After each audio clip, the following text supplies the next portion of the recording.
कर्नाटक के वज़ीर आला सिद्धरामैया ने कास्ट सेंसस यानी समाजी और इक़्तिसादी और तालीमी सर्वे रिपोर्ट यानी socio economic and education survey report पेश करने में ताख़ीर का ऐलान किया है।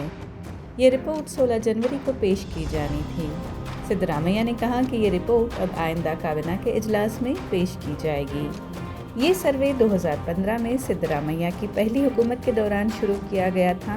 ओक्कलिगा और लिंगायत जैसी बासर बिरादरियों की मुखालिफत की वजह से इसमें ताख़ीर हो रही है। ओक्कलिगा और लिंगायत बिरादरियों ने इसे गैर साइंसी करार देकर नए सर्वे का मुतालबा किया है। ನಾಳೆ ಮಂಡಿಸಬೇಕು ಅಂತ ಇದ್ದು ಅದು ಸ್ವಲ್ಪ ಇನ್ನೊಂದು ವಾರ ನೆಕ್ಸ್ಟ್ ಕ್ಯಾಬಿನೆಟ್ ಅಲ್ಲಿ ಮಂಡಿಸ್ತೀವಿ. ನಾಳೆ ಆಗಲ್ಲ. ಬೇರೆ ಸಮುದಾಯಗಳು ವಿರೋಧ ವ್ಯಕ್ತಪಡಿಸಲಿಕ್ಕೆ ಈಗ ಕ್ಯಾಬಿನೆಟ್ ನಲ್ಲಿ ಇನ್ನೂ ಚರ್ಚೆನೇ ಆಗಿಲ್ವಲ್ಲ. ಅದು it is not open to the public at all. Open ಆಗಿದೆ ಇಲ್ಲಿವರೆಗೆ, ನನಗೆ ಗೊತ್ತಿಲ್ಲ ಅದ್ರಲ್ಲಿ ಏನಿದೆ ಅಂತ. ಚರ್ಚೆ ಊಹಾಪೋಹಗಳು ಅಷ್ಟೇ. ಯಾವ ಅಂಕಿಅಂಶನೂ ಬಂದಿಲ್ಲ. ಕ್ಯಾಬಿನೆಟ್ ನಲ್ಲಿ ಚರ್ಚೆ ಆದ್ಮೇಲೆ ಎಲ್ಲರ ಅಭಿಪ್ರಾಯ ತಗೊಂಡು ಏನ್ ಮಾಡಬೇಕು ಅಂತ ಯೋಚನೆ ಮಾಡಿ। वज़ीर दाखिला जी परमेश्वरा ने जोर दिया कि रिपोर्ट को अवाम के सामने लाया जाना चाहिए क्योंकि इस पर टैक्स पेयर्स के 160 करोड़ रुपए खर्च हुए हैं।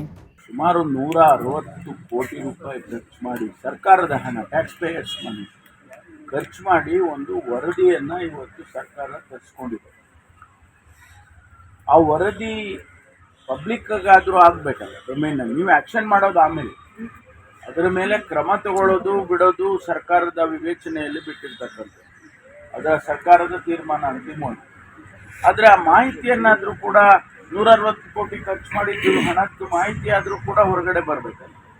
ಅದಕ್ಕಾಗಿ ಎಲ್ಲರೂ ಒತ್ತಾಯ ಮಾಡಿ ಅದೇನಿದೆ ಹೇಳಿ ಜನಗಳಿಗೆ ಗೊತ್ತಾಗಲಿ.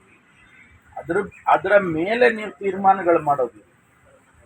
ನಾವು ಸೆನ್ಸಸ್ ಇಟ್ಕೊಂಡು ಸೆನ್ಸಸ್ಸಿನ ಆಧಾರದ ಮೇಲೆ ಅನೇಕ ತೀರ್ಮಾನಗಳನ್ನು ಸಾಮಾನ್ಯವಾಗಿ ಮಾಡ್ತಾರೆ.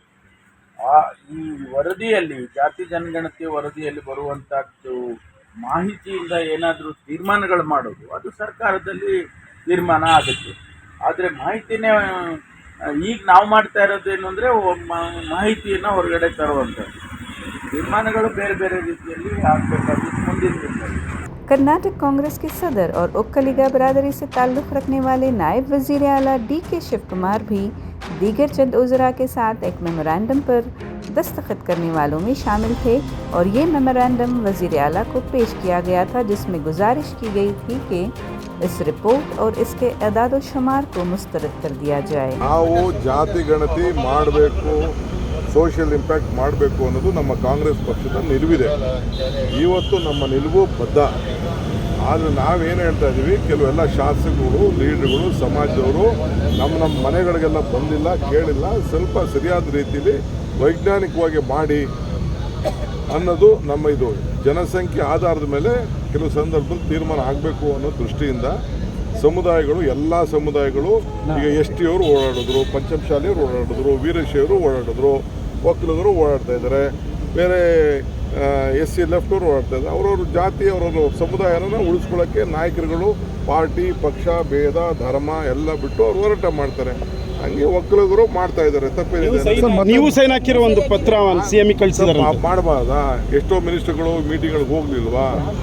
ನಾನೇ ಮೀಟಿಂಗ್ ಹೋಗಿದ್ದೆ. ನಾವೆಲ್ಲ ಸೇರಿ ಆಯಿತು, ರಾಜಕಾರಣ ಏನೇ ಇರಲಿ ನಮ್ಮ ಸಮಾಜದ ಗೌರವ, ಸ್ವಾಭಿಮಾನ ಉಳಿಸ್ಕೊಳ್ಬೇಕು ಅನ್ನೋದು ಎಲ್ಲರಿಗೂ ಇದ್ದೇ ಇರ್ತದೆ. ये सर्वे कर्नाटक रियासती कमीशन बराए पसमानदा तबकात के तहत JP हेगड़े की क़ियादत में किया गया। रिपोर्ट में मुबैना तौर पर दलितों को कर्नाटक में सबसे बड़ी बिरादरी बताया गया है और इससे रिवायती आबादियाती तस्वुरात को चैलेंज किया गया है। वज़ीर प्रियांक खरगे ने वजाहत की कि ये सिर्फ कास्ट सेंसस नहीं बल्कि एक समाजी और इक़्तिसादी सर्वे है और रिपोर्ट की मुकम्मल मालूमात सामने आने से पहले किसी नतीजे पर न पहुंचने की अपील की है। रिपोर्ट के पेश किए जाने के बाद इस पर शदीद सियासी बहस मुतवक्को है, जहां दलित और OBC बिरादरियां शफ़ाफ़ियत का मुतालबा करेंगी, जबकि बासर बिरादरियां इसके नताइज को मुस्तरद करती रहेंगी।